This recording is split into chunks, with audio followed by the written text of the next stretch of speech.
அருட்பெரும் ஜோதி அருட்பெரும் ஜோதி தனிப்பெரும் கருணை அருட்பெரும் ஜோதி. குருவே சரணம், குருவே துணை. Golden sunrise together divine 86 count. அன்பு நண்பர்களே, இந்த பதிவுகளை தொடர்ந்து பதிவிடுறதுல நிறைய பேர் சில கேள்விகளை அனுப்புகிறாங்க. அந்த கேள்விகளுக்கு பதிலை நான் சில முறை பயிற்சி வகுப்புலையே கொடுத்துட்றோம். சில பேர்த்துக்கு பர்சனல் கன்சல்ட்டிங்கில் கொடுத்துட்ருக்கோம். ஸோ இந்த பர்சனல் கன்சல்ட்டிங் வேணுங்கிறவங்களும் கீழ்கண்ட தொலைபேசி நம்பரில் கூப்பிட்டு அப்பாயின்மெண்ட் வாங்கிட்டு என்னை சந்திக்கலாம், வாய்ப்பு உள்ளவர்கள். அவ்வாறு வரவர்கள் கேட்ட கேள்விகளை ஒன்றிணைத்து உங்களுக்கான பதிவு தான் இந்த பதிவு.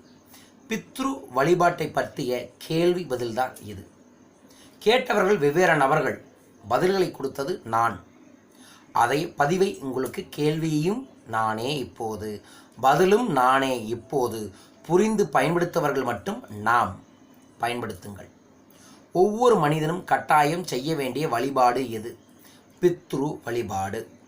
பித்ரு வழிபாடு என்றால் என்ன? இறந்த நம் முன்னோர்களை வழிபாடு செய்வதே பித்ரு வழிபாடுகள். பித்ரு வழிபாடு செய்வதன் முக்கியத்துவம் என்ன?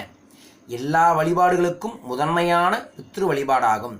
பித்ரு வழிபாடே முடிந்த பின்னரே மற்ற வழிபாடுகள் நடைபெற வேண்டும். பித்ரு வழிபாட்டை ஏன் செய்ய வேண்டும்? நம் நலனில் அக்கறை கொண்ட பித்ருக்கள் பசியில்லாமல் ஒளி உலகில் இன்புற்றிருக்க பித்ரு வழிபாடு கட்டாயம் செய்ய வேண்டும்.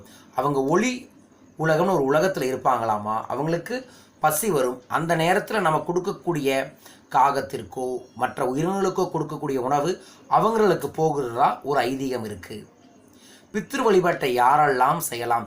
இனம், மதம், மொழி, சாதி வேறுபாடு இல்லாமல் யார் வேண்டுமானாலும் பித்ரு வழிபாட்டை செய்யலாம்.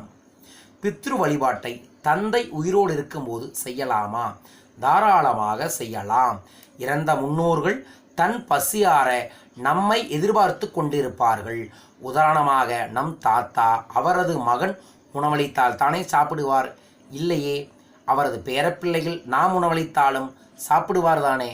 அதுபோலத்தான் பித்ரு வழிபாட்டை பெண்கள் செய்யலாமா? தாராளமாக செய்யலாம்.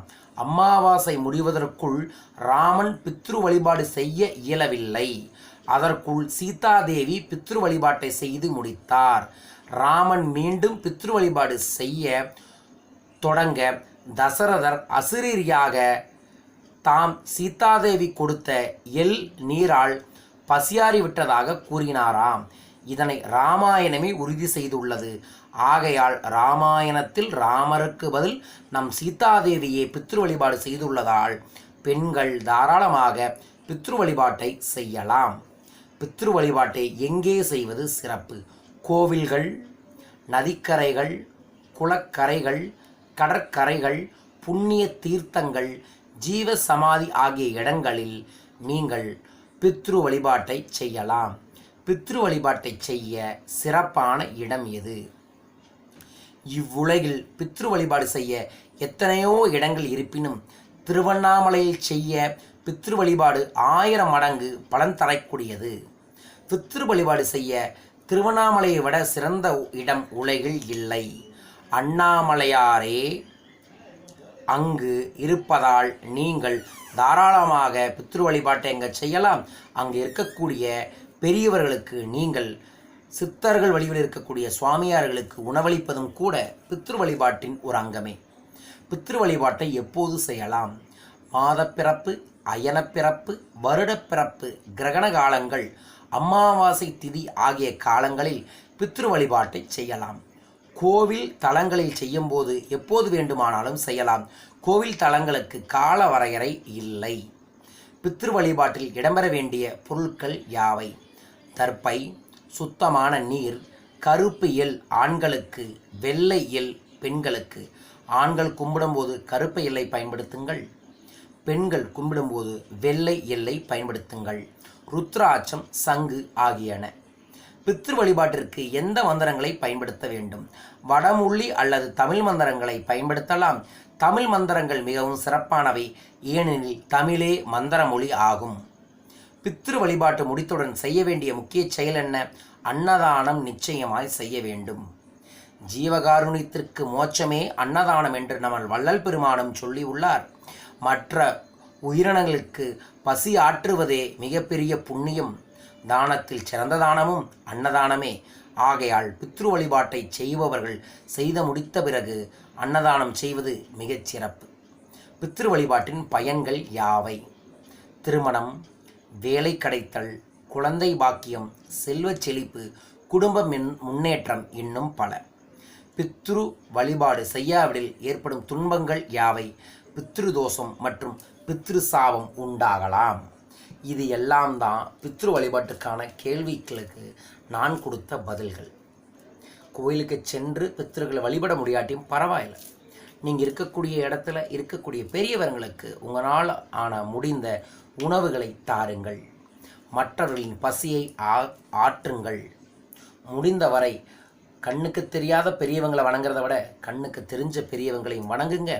அதுபோல மற்ற உயிரை வணங்கக்கூடிய நாம் எந்த உயிரையும் கொல்லாமையாக இருந்தால் சிறப்பு. ஆம், கொல்லாமைதான் மிகப்பெரிய ரகசியமே. செல்வச் செழிப்பிற்கு, வாழ்வியல் முன்னேற்றத்திற்கு, தொழில் முன்னேற்றத்திற்கு நீங்கள் கொல்லாமை என்ற அசைவ உணவை தவிர்த்து விடுங்கள். அவ்வாறு தவிர்க்கும் போது இந்த உலகத்தில் இருக்கக்கூடிய 70 லட்ச உயிரினங்களும் நம்மை வாழ்த்தும். அவ்வாறு ஒரு உயிரினம் நம்மை வாழ்த்தும் பொழுது நம் வாழ்வில் இருக்கக்கூடிய தடைகள் தவிடுபோகி ஆக்கிவிடும். ஸோ மற்ற உயிர்களிடம் அன்பு செலுத்துவதே பித்ரு தரிசனத்தின் மிக முக்கியம். அன்பே சிவம் என்றார்கள். அந்த அன்பே சிவம் ஒவ்வொரு உயிரிடமும் இருக்கின்றது. அதை புரிந்து கொண்டு இனிமேல் அசைவ உணவை தவிர்க்க முயற்சி செய்யுங்கள். கொஞ்சம் கொஞ்சமாக நிறுத்துங்க. அதுவே பித்ரு வழிபாட்டுக்கான ஆசீர்வாதமும் கூட. வழிபாடு என்பது பித்ரு அப்படிங்கிறது நம்மளோட முன்னோர்கள். அந்த முன்னோர்களின் முன்னோர்களே குலதெய்வம். குலதெய்வ வழிபாடையும் சரியான முறையில் செய்யுங்கள். உங்கள் வாழ்வில் சகல ஐஸ்வர்யங்கள் நிச்சயம் பெருகும். உங்கள் வாழ்வில் அன்பும் ஆரோக்கியமும் சகல ஐஸ்வர்யங்களும் நிறைந்திருக்கட்டும், நிலைத்திருக்கட்டும். வாழ்க பணமுடன். நன்றிகள் கோடி.